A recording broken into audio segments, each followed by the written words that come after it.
Hi there, I'm making this video about um, dimethyltryptamine and actually how it pertains to the procession of the equinox that happened in 2012 and then the year of 2013, where I had some pretty awakening, profound experiences in 2013, while at the same time dealing with some addiction problems. And it's really pretty amazing. I don't, if you've ever listened to Terrence McKenna, um, or anyone else who has taken DMT, there are often many conversations that are offered about the dimethyltryptamine experience, giving the experience of meeting entities of an elven um, energy and elven consciousness that are very welcoming, that are very excited that you've made it back to where they are, um, where they exist. And there have been times where Terrence McKenna has been recorded in a DMT, possibly a DMT and acid experience, saying, "I'm speaking to you from the Imaginatrix, a domain outside of space and time." And I believe that these elves that are seen and depicted, well, they're not really depicted, they're spoken about in conversation about being very happy that you made it back to them in the multidimensional realm in 2013, at a time where I was dealing um, with uh, opiate addiction, at a time that probably should have been focused more upon uh, the awakening process. uh, you could say, one of these elves, these dimethyltryptamine elves. I didn't take dimethyltryptamine, and I think I was sober and clean at the time of this event. But they came to me in the dream realm, and actually, it was pretty much, it was just one elf, and I think he was kind of emerald or violet in his pigment, and he he spoke to me in energetic vibrational frequency or energy, and projected like this telepathic uh, energy that was making this wob wob wob wob kind of noise, kind of like, I wouldn't say like dubstep, but kind of just like a unlike anything that um, is normally perceived. Um, Something I wouldn't say that's outside of the realms of light language, because it was a form of frequential light language that this elf was kind of, maybe he was warning me of what was going to happen later. He was trying to warn me that I was going to get into an accident and die, and then be um, saved by a divine feminine older woman who called the police, and luckily they got to me in time and resuscitated me. But this elf that I experienced then, um, is very much similar, I believe, to the elves that are spoken about in the DMT trips. I've never actually taken DMT. I've drank Santo Daime, which is actually, if you do your research, you can find um, this church, this group called the Church of the Holy Light of the Queen, and they're a Christian um, church that drinks ayahuasca, but it's spelled SANTODAIME. And this church drinks something called daime, and it's their you could say their retreats or their gatherings are a little bit different than ayahuasca gatherings, from my understanding. Although the retreat that I went to, there was a shaman present, and he was adding his shamanic energy to the total consciousness or energy of the event itself, um, which was very divine, feminine oriented, um, at the same time paying honoring to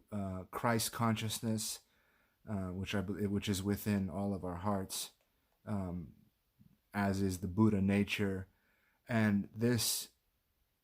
as are the ascended masters and the archangels. They're all within us, but um, this this consciousness of I'll get back to the subject at hand. The elf came to me this year. My source, source creator. I am the source as well, the prime creator, um, and this the family, my family, your family, the family of heaven, uh, came to me, and it felt as though when this process was going on,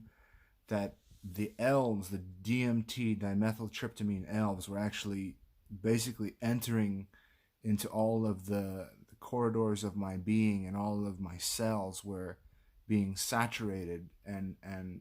it was as though I was welcoming them. I was welcoming them home to within me, and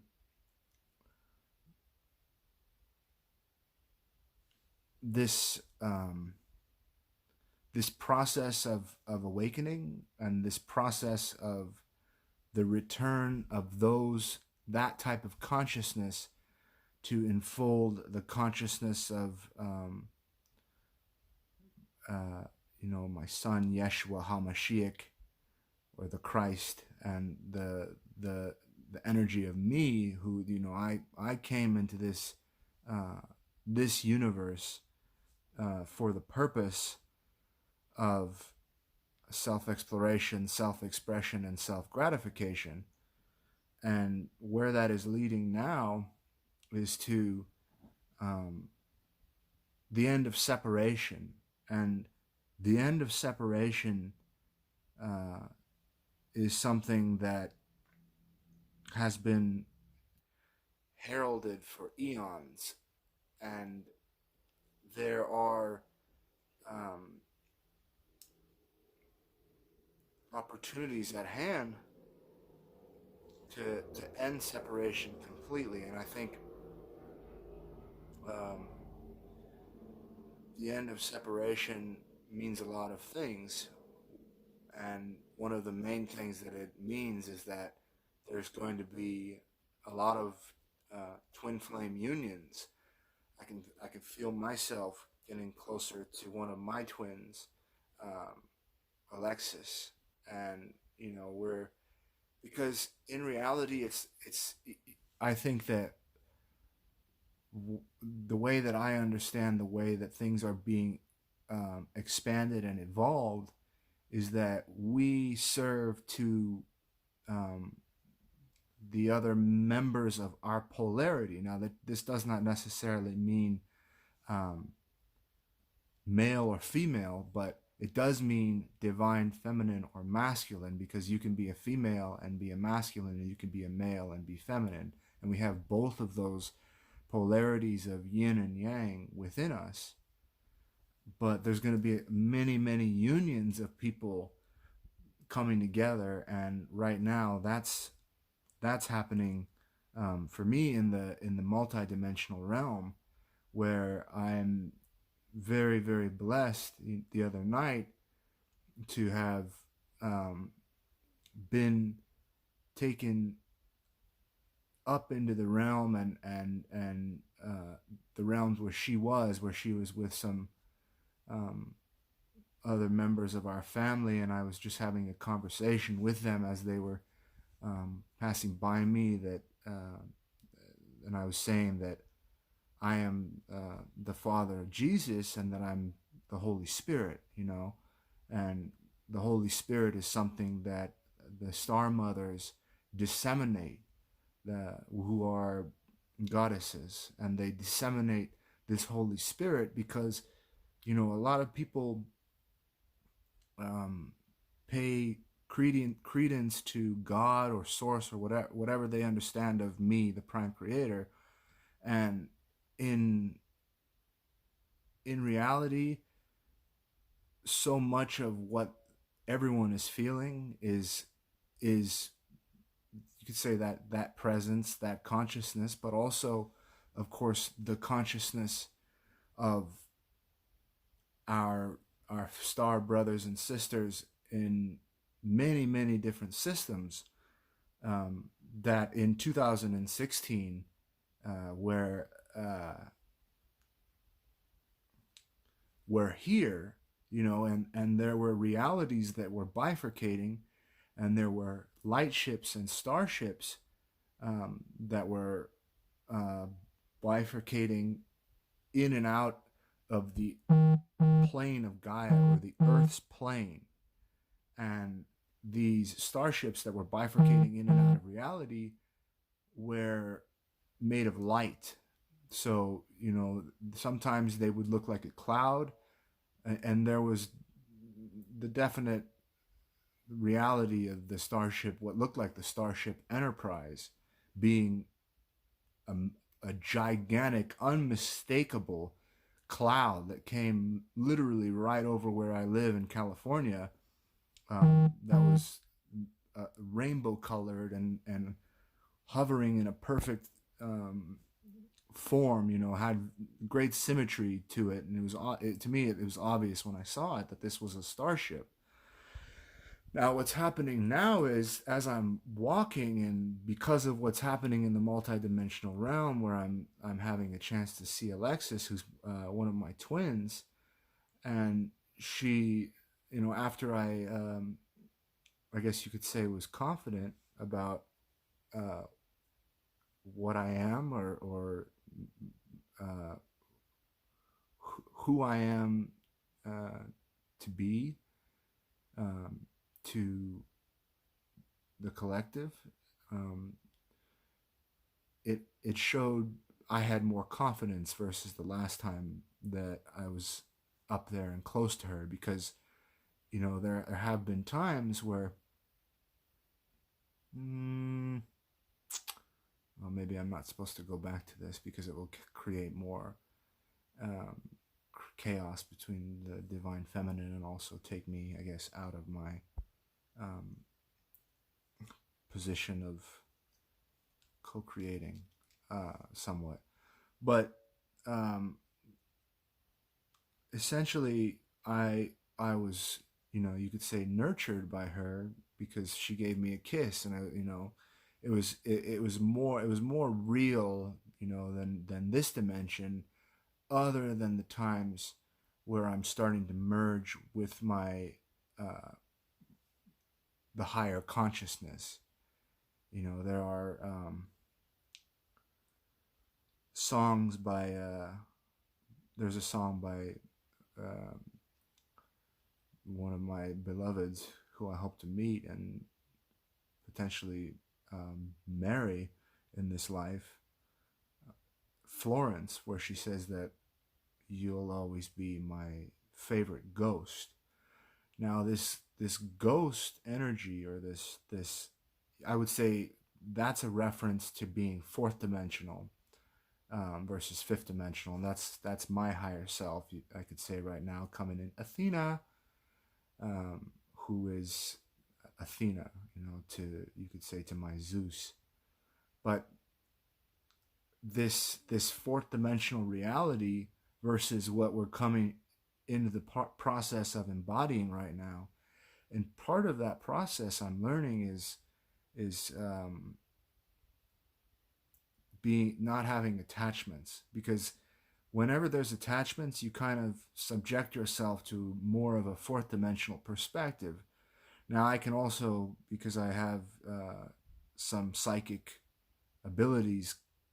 and can feel the consciousness of those that are perceiving and living and operating around me. I can feel when someone is operating um, maybe from more of a third dimensional perspective. There's a PhD professor named Mohsen Paul Sarfarazi, who has interpretations of me, or the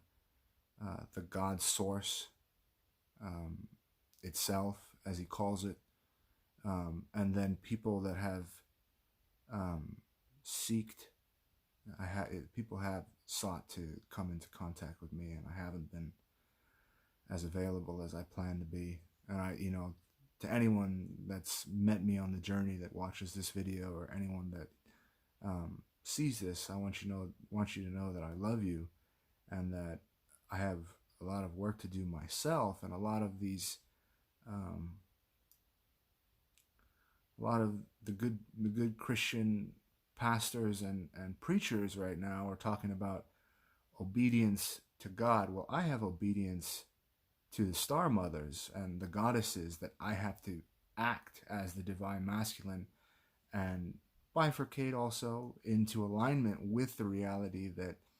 um, we hope to create. And that is an emergence of the God and the goddess together, and to remember our our role in this emergence, and you know just just to say, to not have any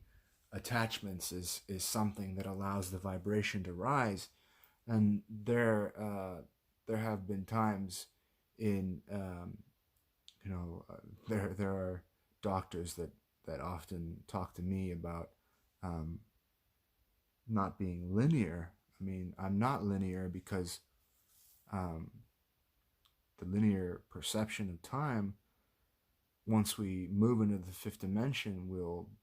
essentially, in many ways, be released.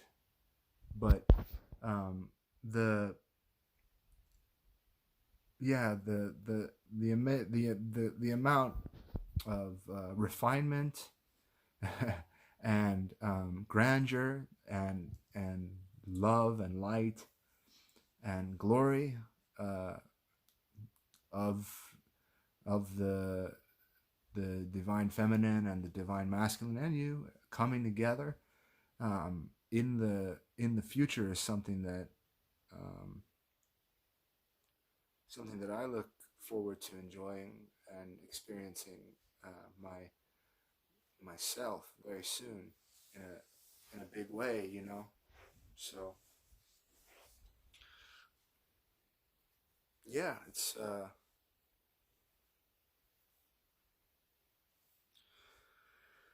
um, what else? Oh yeah, also um, these light ships, these starships that um, were here in 2016, are in the process of coming into bifurcation with the eternal now moment of the prime creations. And at the time of their emergence back in coalescence and coagulation with the multidimensional viscosity of humanity's collective consciousness, I mean, these amazing words and thoughts that are coming to me are because I am a part of this collective consciousness, and this infinite consciousness is what I am also, and we are. And this universal consciousness is this collective family of light. The solar conscience that we have together is something that every day is building. And not only is it building, but it is, in addition to it being uh, what is that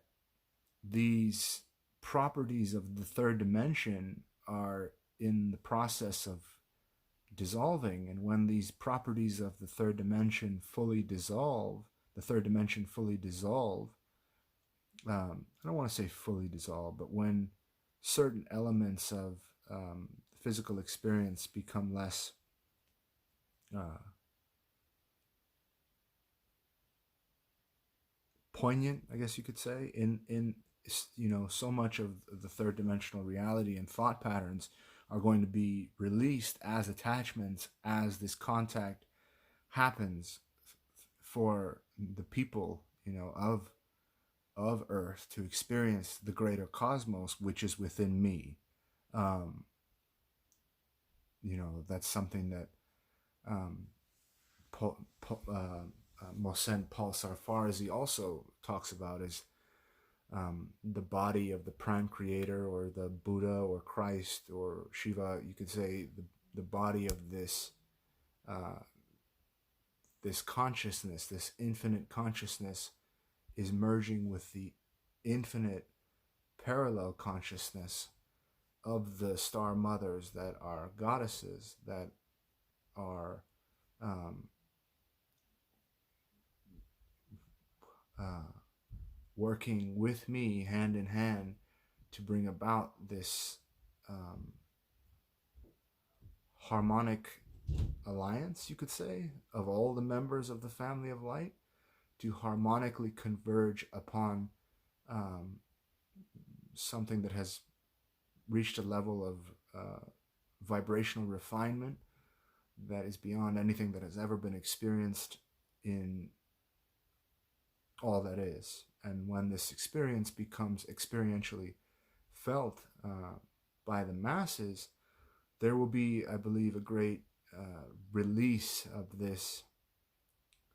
paradigm right now that is not the reality at all. You can see glimpses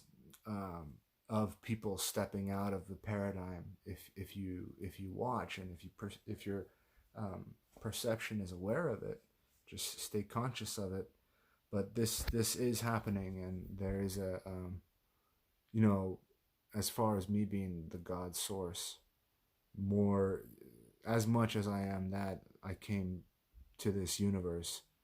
um, to attain Buddhahood, and you could say that that is embodying um, great compassion. There were times in 2018 where I would watch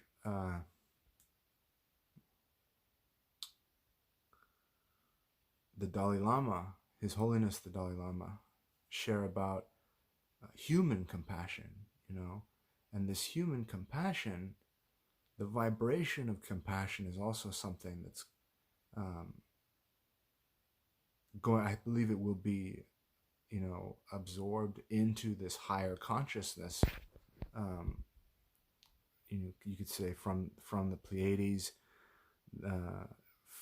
from Sirius, and from Arcturus, and the rest of all that is, and this higher consciousness will create a level of compassion within the collective that is, and a form of nirvana, because nirvana was supposed to be out of the body. But this compassionate action, when everyone's DNA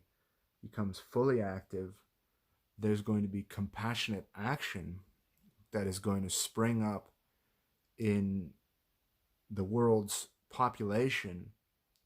and also in the world leaders very soon, because when this contact comes, there's nothing that can stop this this progression, because it is a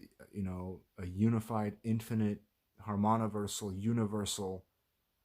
collection of our soul, and it's one soul, one consciousness, one light, one love, and darkness is the absence of light. So ultimately, this emergence is something that is inevitable, and I'm really sorry I was all over the place in this video. I'll try to keep it more to one topic or um, one thing that I'm talking about. And as the prime creator, I am all things. And you can do all things through Christ, through through the Buddha nature, and through your connection to the starships and lightships that are in the process of bifurcation with the multidimensional viscosity of the Earth's ionosphere. And you know, to try to hold on for an instant to anything that is spoken is something that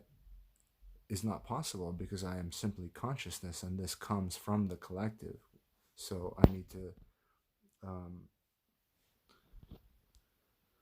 say that I'm grateful that we are closer now than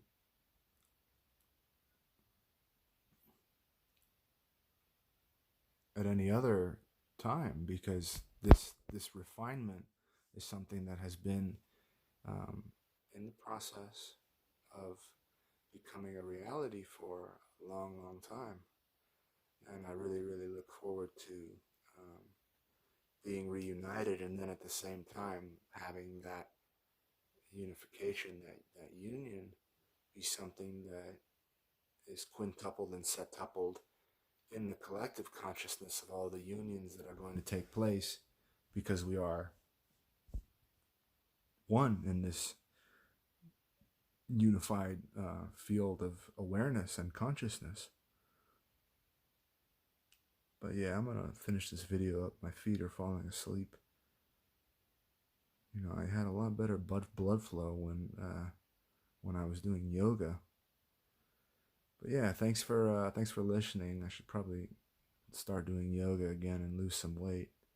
Anyways, thank you so much. Um, God bless you, and have a great day as I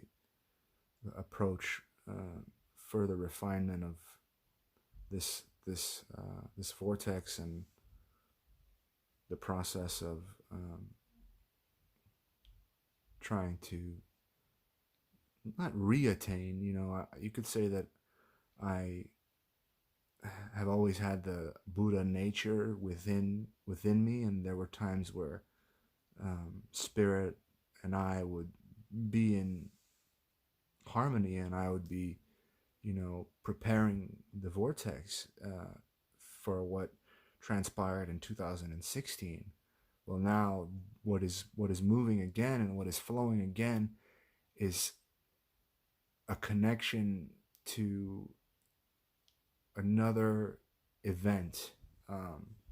that is in the process of alignment, coming into alignment. So I look forward to that process, and I look forward to